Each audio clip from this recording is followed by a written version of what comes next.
Alix, vous nous emmenez dans les coulisses du cinéma auprès d'une profession qui est méconnue et c'est vraiment dommage. Oui, pourtant c'est en partie grâce à eux qu'on a ri en écoutant Homer et Marge Simpson. C'est aussi grâce à eux qu'on a pleuré d'émotion en entendant Je vole Jack. Je parle évidemment des comédiens doubleurs parce que ce sont des comédiens et on les a rencontrés avec Margot Bachelier dans le plus grand studio de doublage de France qui s'appelle Dubbing Brothers.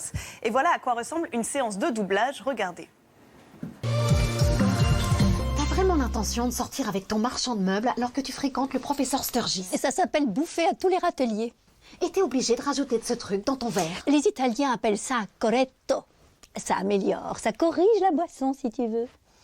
Oui, c'est connu le peuple italien. Derrière les visages de Marie Cooper et de Mimou, les voix françaises de Blanche Ravalec et Anne Tilloy. Donc, tu as décidé de fréquenter 2 hommes simultanément, c'est ça?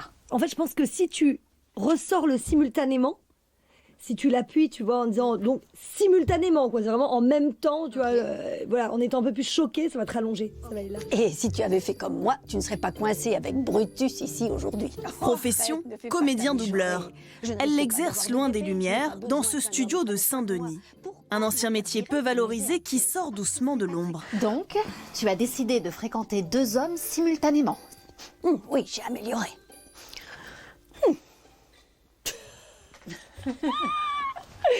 C'est génial. Du coup, c'était très dénigré. Moi, je me souviens que quand j'étais ado et que je passais des castings tournage, mon agent me disait toujours « Tu dis pas que tu fais du doublage ». Donc, il y a une vision qui s'est un petit peu transformée là-dessus et heureusement parce que c'était vraiment pas justifié. Car le doublage, c'est plus qu'une voix, c'est surtout un jeu d'acteur. Toi, tu sors d'ici tout de suite. Alors elle, j'adore. Elle est complètement folle.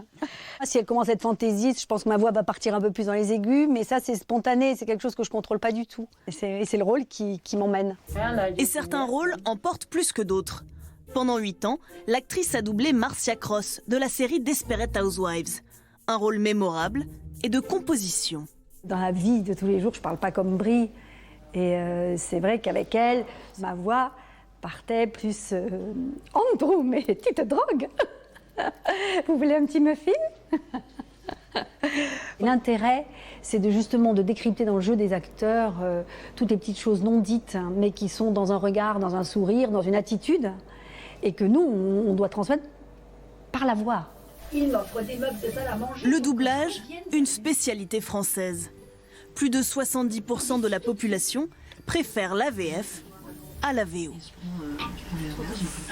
Alors Alix, on parle beaucoup des métiers qui disparaissent, mais alors là, en revanche, c'est vraiment le métier d'avenir finalement. Oui, exactement, parce que la VF s'appelait beaucoup déjà au cinéma. Par exemple, en 2017, 85% des Français qui sont allés voir des films étrangers au cinéma sont allés voir ces films en VF et pas en VO. Avant de faire le reportage, je pensais qu'on était beaucoup plus à regarder de la VO. En fait, pas du tout. On n'est que 15%.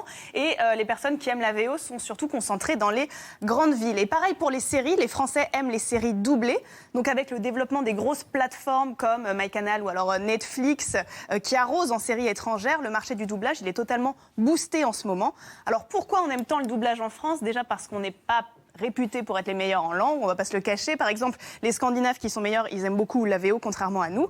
Et puis parce qu'on n'est pas tous des fanatiques du sous-titre. Pour regarder un Woody Allen en entier avec les sous-titres, il faut avoir passé une bonne nuit, sinon il vaut mieux regarder autre chose.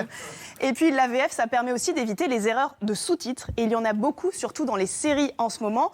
Il y a même des sites qui recensent toutes les erreurs de sous-titrage dans les séries. Un exemple avec cet extrait de Desperate Housewives, voilà l'erreur. Salut miel, vous voulez un déjeuner? C'était Hey honey, qui veut dire salut mon amour, oui, donc c'est pas exactement la même chose. Salut le miel. Salut petit miel. Un autre petit exemple, It's too late to have cold feet. Ça veut dire, il est trop tard pour se dégonfler. On l'a traduit par, c'est un peu trop tard pour avoir froid aux pieds d'homme. Pas non plus pareil.